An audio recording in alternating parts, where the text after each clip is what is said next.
Thanks for staying with us on SABC News. Let's take a look at your market news now. Asian markets edged down as players digested the latest trade rhetoric out of the United States, where Donald Trump has said he may impose import tariffs on up to $100 billion worth of Chinese imports. Investors chose to stand on the sidelines ahead of the U.S. non-farm payroll number out later today.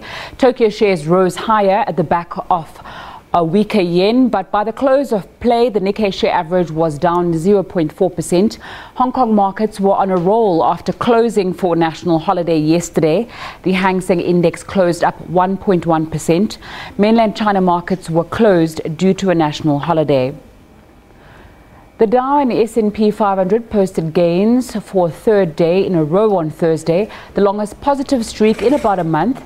Some say this was because of investor concerns about a trade war between the US and China had eased, but the concerns continue to ebb and flow depending on the rhetoric coming from President Donald Trump. The Dow Jones Industrial Average rose 1.0%. The S&P 500 gained 0.7% and the tech-heavy Nasdaq added 0.5%. For more on the markets, we cross to Nompumelelo Siziba. She's standing by at the Johannesburg Stock Exchange. Nompumelelo, good afternoon. How much of this trade war between China and the US is affecting what our rand is looking like at the moment? Thanks very much, Nzinga. Yes, well, what we do know is that the US dollar has actually strengthened relative to its peer currencies. And of course, when that happens, it generally means the doldrums for emerging market currencies. So now we've seen that the rand has lost somewhat. It's trading above 12 against the US dollar. And I think the reason why the US dollar has firmed somewhat is not so much around the trade wars, because the trade war narrative has actually been weakening the dollar in the recent weeks. But I think people are positioning themselves for a possible good non-farm payrolls number. That is the employment number that's coming out later today in the United States. Now, 193,000 jobs are expected to have been created.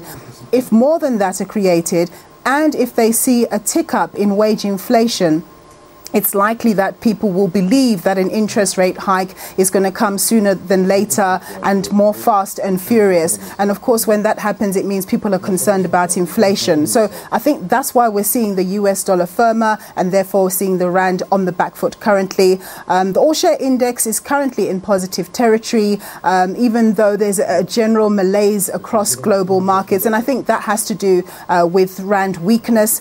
This is good for your rand hedges and your mining counters. So we're seeing the all-share index up at the moment. Let's take a look at the indicators.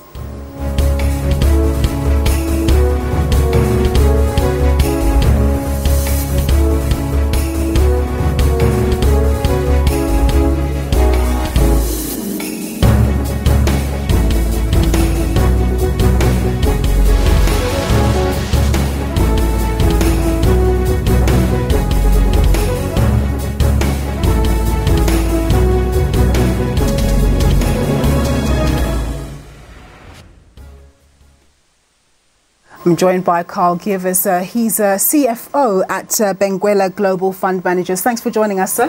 Thank you, Nompu. Good stuff. So global markets really focused right now on these trade wars. Have they actually taken effect, or are these threats that are on paper, lists of products that are going to have import tariffs imposed on them? And then on the other hand as well, that data coming out of the US in terms of wage inflation and jobs growth. So how is this affecting markets, and what impact does it have for emerging markets like South Africa?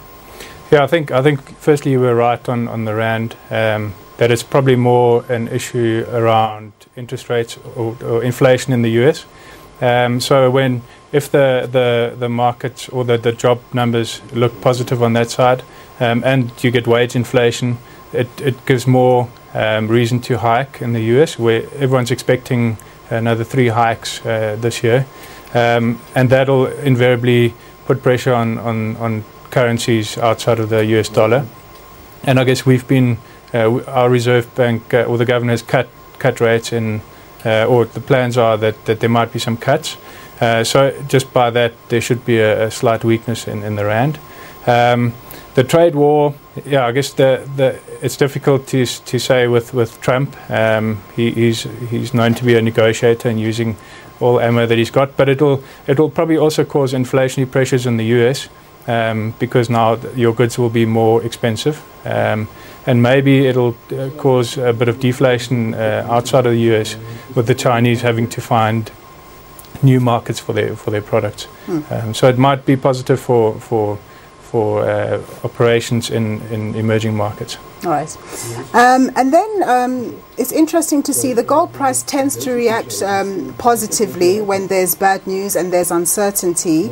But I see that despite, the trade war story, the gold price is actually sliding today. What do you think the reason for that is? I mean, the gold price is difficult to predict. In theory, one would expect it to be correlated to a whole lot of issues, and for example, inflation and interest rates should put pressure on the gold price. But generally, based on our studies, it's more a crisis, safe haven in crisis times. And whether the trade war is already at crisis times, I probably not. I guess that's what the market's saying. But yeah, if the market crashes, gold would be the place of safety for the sure bet. As I mentioned, okay, we've already covered the currency, so we'll skip that one. But I was going to jump on to Steinhoff now. The board of Steinhoff was looking to hike the fees of board members because they're working ever so hard to save the company, and yet they're the very same board members who were there when everything went wrong. But I see that they withdrew and they're not going to be hiking those fees. I suppose we could say that common sense won the day. Yeah, I think the pressure obviously from investors or shareholders would be that shareholders have lost more than 90% of value. The board that's currently overseeing things was the oversight board at the time. So whether they should now be benefit, yes, I agree that they do have spent more time, but it's their responsibility to do that. Yeah, I think from the cancellation. So apparently in the Netherlands, because that's where the company, the head office is listed. They cannot change a resolution, so they can only delete or erase resolutions. And the expectation is that they'll still table it, but with different wording. Oh, all right. So it might well actually still go through. Yeah. All right. Let's move on to the mining decision that was taken. A court decided there's been this wrangle between the mining companies and government around this concept of once empowered, always empowered. That is, once a mining company has invested in, black ownership, and I think it's at 26% currently. Once they've done that, should black shareholders decide to sell out, it's not their obligation to top it up and make sure that it remains at 26%. So a court has supported that argument and said, indeed, once empowered, always empowered. What impact will this have on the mining sector and investment? I think for existing shareholders, it probably would be slightly supportive because there's no need to do more deals, which often are dilutive. But I think it'll probably be challenged, to be honest. And I think for mining companies to operate in South Africa, I think there's a responsibility to whether it's legislative or not, to support empowerment. And if there was a partner that sold out, I think it should be the responsibility of the company to at least try. If it's legislated or not, it shouldn't matter.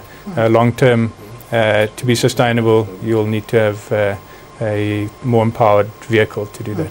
Indeed. All right then, Carl. Well, thank you very much for your time and your insights. That was Carl Givers. He's the Chief Financial Officer at Benguela Global Fund Managers. After a short break, Nzinga has more business news for you.